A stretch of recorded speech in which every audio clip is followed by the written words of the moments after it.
you're the second people that I'm re-interviewing that were interviewed by the original process. And of course we had that lovely time on the radio. God. We went home going, did we come across as arrogant? Was that like totally like after we'd gone, we're gonna own it? And then as we got home, we got further and further down the cabin. Oh God, I can't believe it. How many people listen? Has anybody heard? Oh God. I don't think you overstepped the mark at all. I think you were great. It was fantastic to hear you say all that stuff, to realise, that you've put everything into it, and so you've succeeded after 6 years of really, really hard work. And the fearlessness and the idea of never seeking permission from people, when you're working from your heart and something that you're passionate about and that you believe in, then you just need to get out there and do that. And you have. Thanks, Lisa. Yeah, we'll take that. I'm also on the edge of tears today, so don't make me cry. Oh. Absolutely brilliant. Well, yeah, absolutely worthy. So tell us, because I know, but can you tell us how it all started, how BloomInArt started, and why, and what the journey you've been on? We've been friends for many, many years, got the arena, and that's how we met. And then I've always been freelance. I'm a glass artist, always kind of worked for myself, didn't like anybody telling me what to do. Still doesn't. I still don't. And then we kind of reconnected, didn't we? We both had children the same age. We were both on maternity, and our friendship and kind of blossomed. Moved back to the town, didn't you? I was away. I moved back to the town, and I was kind of come from bad experience, starting afresh, and kind of re-establishing my business. And kind of having children kind of changes your perspective, I suppose, a bit, and the reasons why you do it. You were working in a residential care home. No, I was working at a retirement village. That was it. I'd worked in education establishments, and then I'd moved to work in a retirement village as like an events and activities coordinator. The idea being that I brought artists in to work with the community, but I brought the community living in the retirement village, but I brought the outside community in as well to try and kind of bridge the gap between there. But it was it was for the Joseph Rowntree Foundation, and I was really excited when I got it, but it just didn't turn out to be what I wanted. So my contract was coming to an end. And I decided I didn't want to renew it, and then I lost my dad in an accident, so I didn't know where I was going and what I was doing. So we just kind of sat and chatted and had a coffee and said, let's just set something up for ourselves. I totally remember the moment. It was when the police were on a horse and looking at my tax on my car out the window. They're at my house, yeah. And it was like, why don't we just do it? And we're all right then. Yeah, because we were like, I've done a lot with the Arts Award, been an artist on loads of projects. I'm also trained but never delivered, and it was kind of the perfect combination of like your kind of assessor background, and I'd be the artist, and we work together and kind of inspire the whole young population of how the importance of the arts, and kind of look at the pathway to them then building on that qualification. And that was where that was the idea, that was a concept. And then we did a pilot project with some amazing young people who made some beautiful work, and we exhibited in the art gallery to launch the business. And then we just went from that to we'll work with anybody. And we did just kind of wasn't it? We wanted it to work. We linked with anybody. We worked with anybody who would have us just trying to get out there. Yeah, we were kind of working with the schools, which was the initial idea. And we started with this really big project linking 3 primary schools, and it was amazing and it worked really well. And then in that first year, the council had brought together existing groups from the headland that were doing things separately to put on an event called Wintertide. Mm-hmm. And they asked us if we would come on board and do a parade working with some school children, and then run workshops during the event. And at that point, it was very much a kind of, there was a fairground rides, there was stalls, there was like a history group doing selling kind of knickknacks to raise money for their group, and we loved it. But we thought there's really good scope here to build an arts program and showcase local talent. So we said we love that. We went to the meeting after it had happened, and obviously everybody sat there going, oh well, we'll do this differently next time, we do this, and we were like, we loved it, can we come on board? Can we manage an art program? And they just said yeah. And so that year all of those things just kind of came together at the same time and have developed since then. And it's taken, I reckon, a good four years to get to the point where we are, where things are starting to knit together. It has been makes sense. Yeah, it makes sense, and kind of go, oh, we met that person 4 years ago, but it makes sense now. That connection leads, it's just joining the dots all of a sudden. And I do think it is grit and determination, and we cry a lot wondering where the next wage is coming from, how we're going to pay for this, but we love it. And I think that's part of it. We're passionate about it, and it's not just about like coming from an artistic background and having you kind of producing your own work, that it's kind of, there's a line between kind of things that you do for yourself and the impact that your work can have for others, and it's like a very fine line. And I think that BloomInArt kind of enables us to spread joy and give opportunity and kind of enhance people's lives, even if they're not creative. So I love it. So even like we said, we started off with very defined roles. As Rachel was the artist, and I was going to be doing the Arts Award qualification, and I had events management experience and things.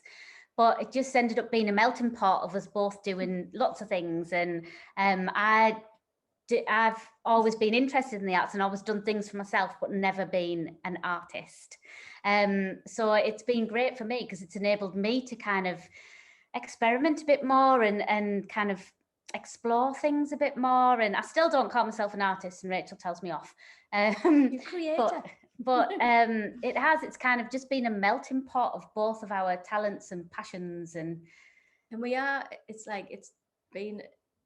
good job that we get on, because we are one person, we've morphed into one, but we have very different kind of qualities. I don't know how to say that politely.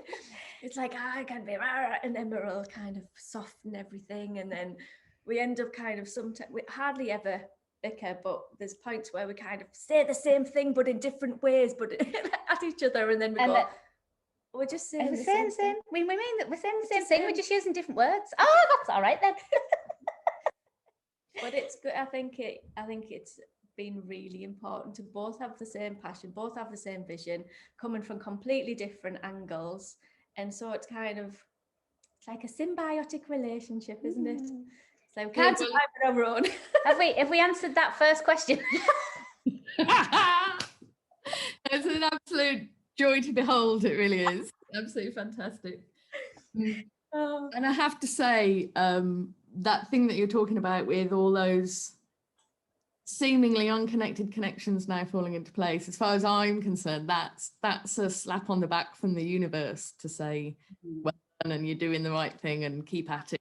I think it's a little gift to you to show that you're absolutely doing the right thing, and as you say, bringing joy into people's lives. And so I met you at a community organising course. So I thought I'd like to ask you a little bit about how attending that course affected you and how you brought that into your working practice. It changed massively. It kind of, we always said we wanted to work with the community, and we would come up with an idea, we'd write a bid, we'd get money, and then we'd go and say, who wants to do this? And people took part and did it. But after doing that course, we realised that we were approaching it completely the wrong way. And that if you get, like, statistically, Hartlepool is a town that doesn't engage in the arts and culture. But through doing that course and through experience of the way we've delivered projects and things, we realise that actually, if you involve people from the very beginning, they do engage, they do get involved, and they're excited about it, and they are passionate about it. And it does help kind of instill a sense of pride. But it's got to be approached and developed in the right way. And that course just gave us that insight, didn't it? It was amazing. I really enjoyed that. Even the kind of going into deeper understanding of power and how different, who holds the power, and how you can kind of empower, and kind of, it was just, I really enjoyed looking really deeper into that, and looking at and linking that with like movements. And I've always thought of myself as like, I'm really passionate about things, but I'm not forthright in kind of shouting about it. But we can do that in a different way, and it's not necessarily, you don't need to be out there. But there's certain people with those skills, but it's not me. It's like, but we can give people a platform to change things on the ground in a different way, so the voice is heard. I'm a silent activist. But there's ways that you can kind of challenge and kind of reach a goal through a different avenue, through the arts, given platforms. I think that we were really lucky as well, because I think our group was lovely. The group of people that was on there, that we were on with, were really lovely. And we keep saying that we'd love to like link more, but we don't, because life just gets in the way. But we got Arts Council funding to be able to support local art, well, to support us, but within that there was money there to support local artists. So there was a pot for grants and a pot for training, and those that went for the grants got it on the understanding that they did the one-day course in community organising, and they did, and they all really enjoyed it. Because like Rachel said, there is some people, your practice is about you and what you do, and it's very personal. But if you're wanting to do events and wanting people to engage in them, and festivals and things, then it's got to be a bit of give and take, and there's got to be a community element in there. So now we've got this kind of group of artists that are willing to work with us to explore different creative approaches to community organising, and we're wanting to link with different existing community leaders, because they're already out there doing amazing work, and we don't know half of the amazing work that's happening out there, but we'd love to find out and link with those people. But we know that the people from Middlesbrough that did the course are doing amazing things in Middlesbrough as well. So it's like, it would be great if we could all get together and talk about what we've taken from the course and how we're trying to develop it in our own towns, and kind of maybe link up a little bit, or skill share, best practice. That sounds great. Yeah, everyone seems to have used it as a real springboard. Yeah, it just makes sense. Yeah. I mean, and we said the other week, didn't we, that actually, it was amazing, and then suddenly everybody's talking about grassroots, which is great, because it's like, yes, it's the way people are realizing things need to work, but then it becomes a point where it's just buzzwords, and it's like, you know, are you working in that way, or are you just saying the words that you know that you're supposed to be using at the moment? It's like, it was quite harsh earlier this week, seeing all the announcements of who hadn't got their cultural recovery packages, and it's like general election night. It was horrible. It's like, oh God, losses here, you know, gains there. I mean, it's great the auxiliary got theirs. Yeah, it's fab. And we kind of went, we should have gone for it, but it was time, and it seemed bigger than us, didn't it? It did, but now it's like, same here. I've got the money that I need to finish this project, and I don't feel like I'm ready to ask for any more money to do anything. But when I do, it's going to be for this.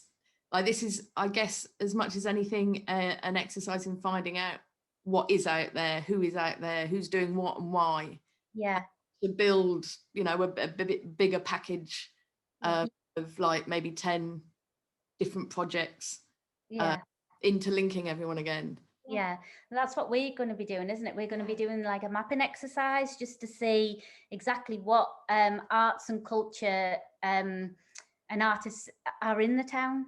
Obviously we know a lot of them, but there's a lot of people out there that we don't know, that, you know, we actually know this person, but there's a guy in the next street who makes who does designs for Paris Fashion Week.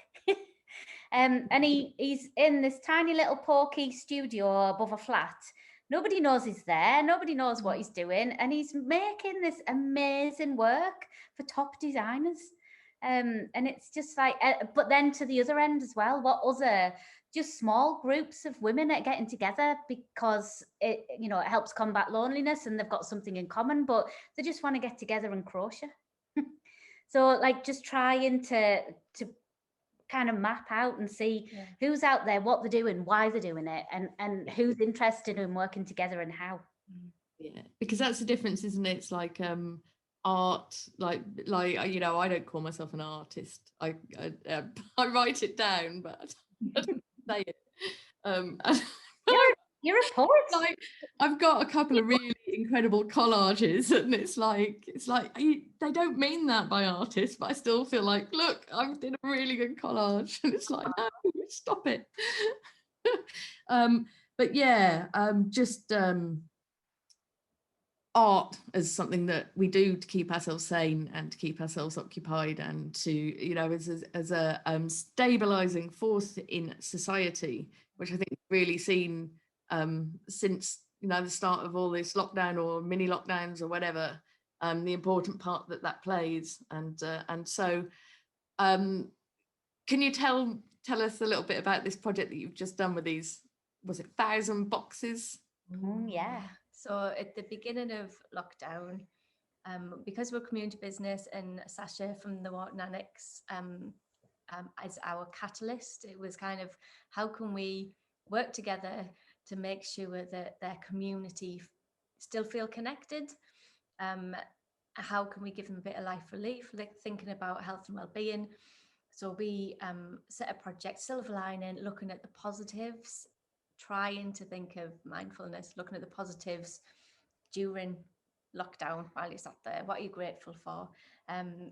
So we started by just putting on tasks online every week, really simple ones, just to make people to view things in a different way. And even if you didn't have any kind of inkling to be creative, you could use your word, you could send a picture, you could look out your window and just tell us what you see that makes you smile. And obviously if you are creative, you can take that as deep and as far as you want to. So this was going on for about 6 weeks, and we were slowly getting work in, mainly from outside of the Dyke House area, from Australia, from all over. So it's kind of like, right, how do we contacted them directly, there was groups, it was like some things needs to change. And we realized that a lot of people didn't have artistic equipment, access to online platforms and things like this. So we changed it in a sense of, we got some small pots of funding to create postcards. So they got a postcard that they could kind of give back to the annex with a small set of equipment, some artist materials. And so the postcards prompted a few questions, or they could draw. And that was a way that we could actually get some work back from the local community. And that just, I suppose it just planted a seed to like, how many other people haven't got access? How many other people kind of would be interested if they knew about it? Because obviously not everybody's on Facebook. So that's when we applied for funding, and we were successful. So Durham Community Foundation and the Lottery Community Fund. So we combined the two. One was more focused on the Arts Award, trying to look at like ways of people to be able to remotely do the Arts Award, get a qualification and focus on something like that. And then the art supplies. So we combined that to be able to get really high quality materials. We've got a catalogue in there, which within it's everything you need, any information you need to know. There's tasks there, all the information about the Arts Award, there's information about local artists. So Arts Award kind of asks about who have you found out about and what materials do they use and what inspires them. It's all in there, so nobody has to leave the room to be able to do something. It's got information about how to use the materials that are in the packs as well, and the challenges for the Silver Lining project. So it's kind of this, the Silver Lining project has kind of grown with the people. It's kind of adapted to whatever it needs to be, and kind of, so the next stage we did a kind of a really quick pop-up exhibition with work that was already handed in, and we put it around the Dyke House area simply on A4 laminated, went out there, and it was really well received. So the next stage of that is we've contacted the FE College in Hartlepool, and they've got massive flagpoles. So we are now looking for funding. We've put a bid in already, so we're going to get some of the work on these massive flags. So, and then Wintertide, so the idea of that is pop-up art trail. It's like, what can we do within the space that's there? So we've got a few different competitions, got briefs out to colleges, but Silver Lining will have the artwork on banners. So it'll go along the seafront, and then those banners, it'll go to Dyke House. It's kind of just stepping it up a little bit each time, and keep going, oh, we could do this, oh, we could do that. But then the longer term plan for that is to look at how could we create a piece of public artwork out of all the responses from people, and how can this be the first step to kind of getting those voices heard. So it's like, there is a long-term plan. There is. The artwork that we're getting back is amazing, whether it's from a 5-year-old in reception in primary school. I'm getting a booklet. We got a phone call yesterday of an elderly lady, and her husband isn't really artistic, but during lockdown he started being interested in colour, and he's got one of our packs now, and it's just given him like a bit of structure to his day, and he's really enjoying doing it. And she just wanted to ring us up and tell us and thank us. It was so lovely. It was like, this is how we do it. But like a selection of artwork that we've had back already. So there's like from one extremes of primary schools to like actual like artists that have left and just graduated, and then people who've never picked up a pen before. It's just kind of the extent, it's inclusive, it's for anybody and it's for everybody.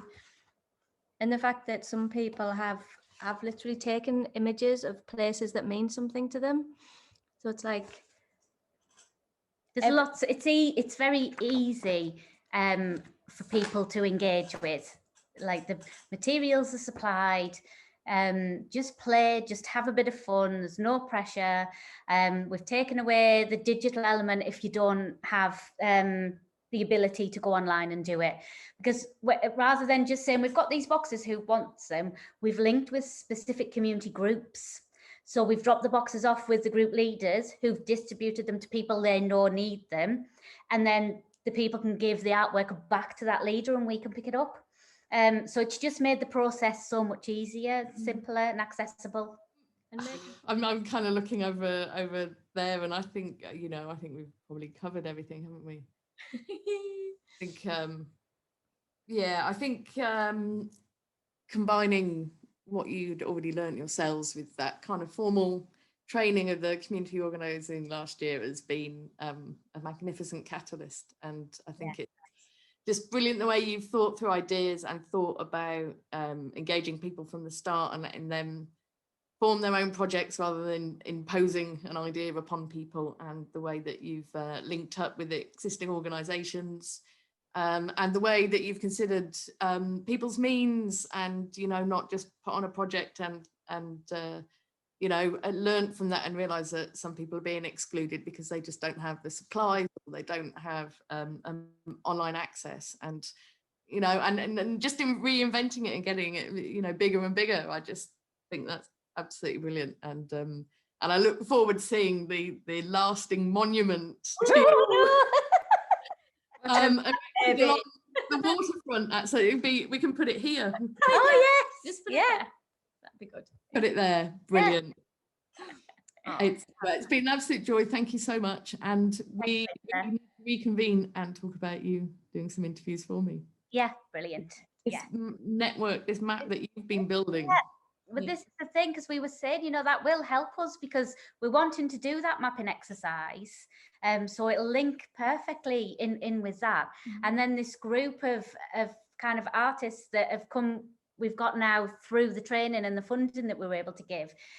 It's hard at the minute because everyone's trying to survive, but we need to still keep in touch and keep momentum. So, you know, chatting to them and interviewing them as well, it's a reason to keep the connections going. And so, yeah. And it's find out real kind of things that need to happen now to help everybody get to the next stage as well, isn't it? It's like, even through the conversations, you can kind of go, oh, well, that links with that person. I could help you do that. And it's kind of getting the people in the room, which you can't, well, Zoom room, get them on the Zoom room. But it's still, you forget how important it is to talk, that like communication and the things that spark just from artists being in a room together is amazing.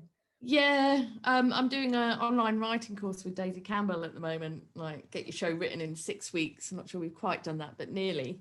And she's just talking about, you know, at this point, it's like, if you can just get one person enthusiastic about it, that's a huge thing. It's like we've got 2 people there, and, you know, even 3 or 4 people really committed and focused on a task is enough to sort of give it enough energy to see it through to whatever point at which we can get out there and do things. We've just had, before you, we had a meeting with the FE College, which I'm pointing over there, can't see it, it's over there, which we did have a relationship and then people move on. And so it's kind of reconnecting with that group. And just within 40-minute Zoom, we've gone, right, bish, bash, bosh, this is what's going on. This is how can happen. This is what we want to do. That's the means that they have in their college that could actually make that happen. And it's like brilliant. It's meeting those dynamic people that won't just talk. Deeds, not words, that's what I say. Absolutely. I don't know where I got that from. Oh, that was from the suffragettes play, wasn't it? You know, when the suffragettes play came around, the outdoor one. Right. That's the I know, but what was it? We were volunteers, weren't we, to shout? So we were stood in the crowd going, "Deeds, not words." Oh, so cool. Did you do that? Did you take part in any of them? No, I didn't. I don't know where I was. Yeah. Oh, it was really good. I was so nervous beforehand, so nervous because I'm not a performing, not that I had to do much, but obviously we were just because you had the people performing. I've gone off on a tangent, and they were totally amazing. But they had it set out where some people from the community had been and rehearsed with them, so they were actually in costume and part of it. But we weren't able to do that because we were doing training or something else. But then they just wanted volunteers on the night that were just part of the crowd. But then at one point where they started protesting, then the volunteers in the crowd started shouting and joined the kind of parade, didn't they? So we did that. I was so nervous.